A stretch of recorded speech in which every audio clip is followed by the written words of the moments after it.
Hello there everyone, welcome back to a brand new video. Today I am going to talk about Red Dwarf. So I recently finished watching the first season and I've got to say, Red Dwarf was already a series that I, took interest in, and now that I've seen the entirety of season 1, I have to talk about it. Obviously, Red Dwarf, what is it? You might be wondering that, obviously. Red Dwarf is a British science fiction sitcom that aired on BBC Two between 1988 and 1999, and on Dave between 2009 and 2020, gaining a cult following. The series was created by Rob Grant and Doug Naylor. Right? The first 6 series were written by Grant and Naylor, while series 7 and 8 were written by Naylor with collaborations from other writers. And series, I think that's 8, right? 8 and 9. And the 2020 special, The Promised Land, were written by Naylor alone. So there we go. Series 1 and 2 were produced by Paul Jackson Productions for BBC North and broadcast on BBC Two. Red Dwarf first aired on 15th of February 1988. So by the time I'm recording this video, it has been Red Dwarf's birthday, because it's currently now the 18th of February.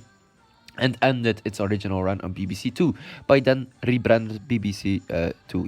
Yeah, there we go. Anyhow, that's something with the BBC. So, okay, on the 5th of April 1999, after 8 series with some PBS stations in the United States, airing the entire 8 series early on 7th of March. From 2009 to 2020, Grant Naylor Productions were produced new episodes for UK TV, which were broadcast on the TV channel Dave. So, there we go.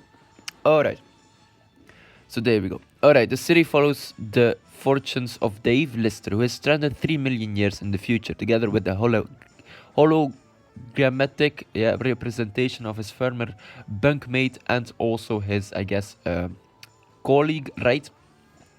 And superior, obviously, Arnold Rimmer, a creature known only as Cat, and the ship's computer, Holly. Where's everybody gone? They're dead, Dave.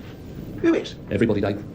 What, Captain Hollister? Everybody's dead, Dave. During Series 2, the crew encountered a mechanoid called Crichton, but obviously that is for the second, I suppose, series or season video review. So there we go. So Red Dwarf Season 1 aired on 1988. So there we go. The pilot script was written in 1983. The writing duo team of Grant and Naylor handed the finished script to their agent Paul Jackson, who had trouble convincing the BBC to take on the series. 3 years after the initial rejections, the script was accepted by BBC that these actors could,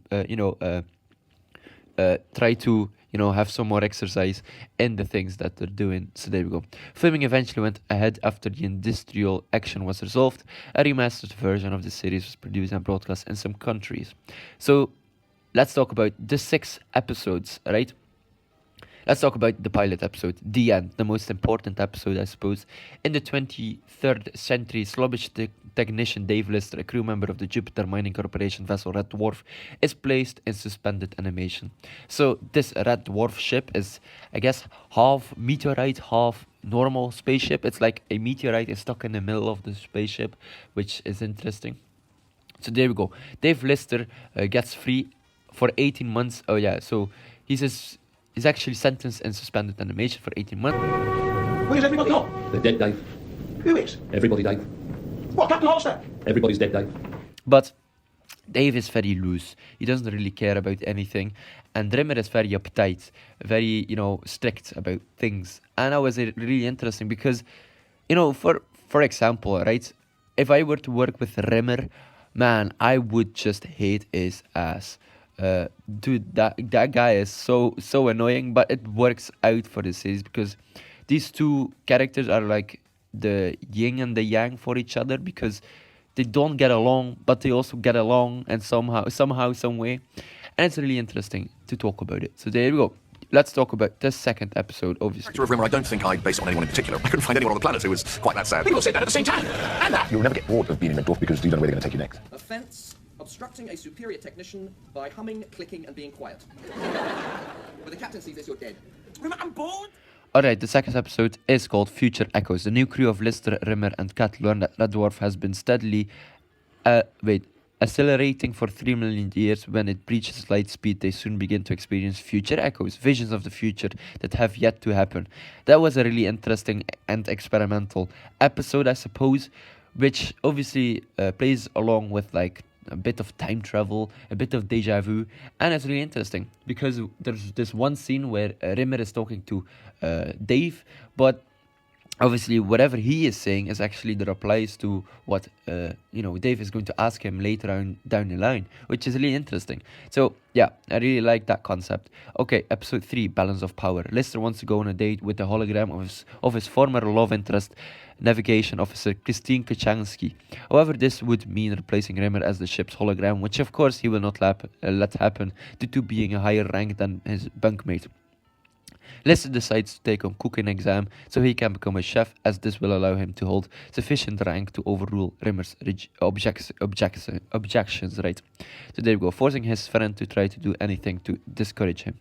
So there we go. Yeah, you get introduced to Christine Kachansky, obviously the love interest for Lister, and later down the line also one of the main characters. But Christine Kachansky in this first season was Scottish. Dude, and I love me some good Scottish accents, and especially Scottish girls. Wow.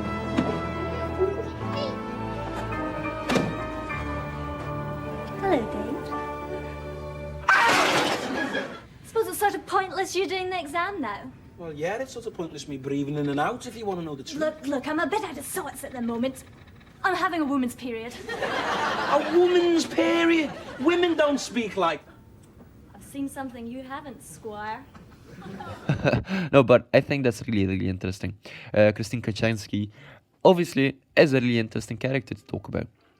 Alright, episode 4, Waiting for God, aka, I suppose, a little nice Waiting for Godot reference there. Red Dwarf stumbles upon one of its own garbage pods, and Rimmer is convinced that it's a stasis capsule carrying a dormant alien woman. So there we go.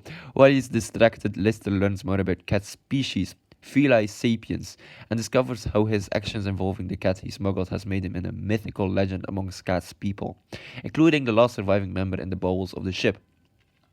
Obviously, you get introduced to the cat species, and it was really interesting because we all know that cat is like human, right? But he's also very cat-like, right? He does a lot of crazy hoops and jumps, and he's like a cat, right? Very agile and very, I would say, jumpy all over the place. And Daniel, what's his name? Oh boy, I think I want to say Daniel, right?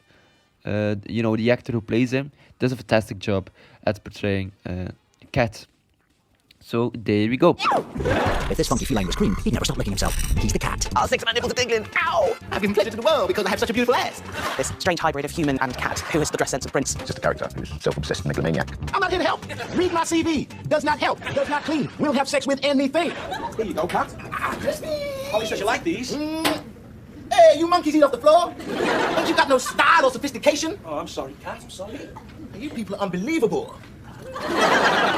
Alright, that was episode 4. Episode 5, Confidence and Paranoia. Lister contracts a form of mutated pneumonia virus which causes the hallucinations of his fevered brain to materialize in solid form. Soon the ship is beset by bizarre events including herring rain and an exploding 16th century mayor of Warsaw, before culminating in the personification of his confidence and paranoia. Rimmer soon suspects this could cause trouble. So there we go. That was a lesser, fun episode in my opinion. It was fun to watch, right?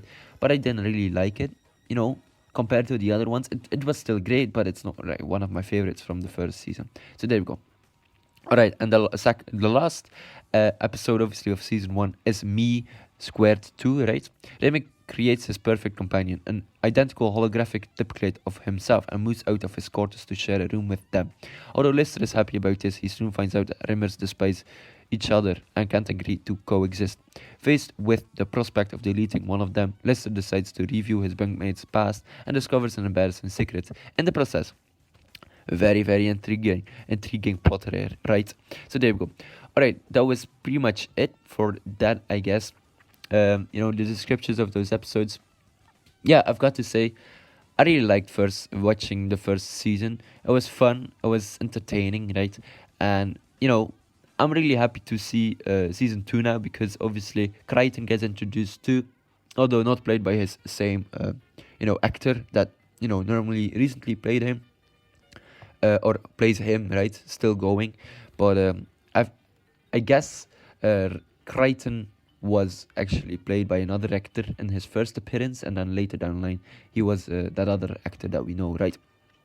So there we go, ladies and gentlemen. Hopefully you enjoyed this video. I really like Red Dwarf, and I really like talking about it, and sharing my interests and the shows and movies that I watch. So there we go, ladies and gentlemen. Hopefully you enjoyed this video. Don't forget to like and subscribe, and I will check you later.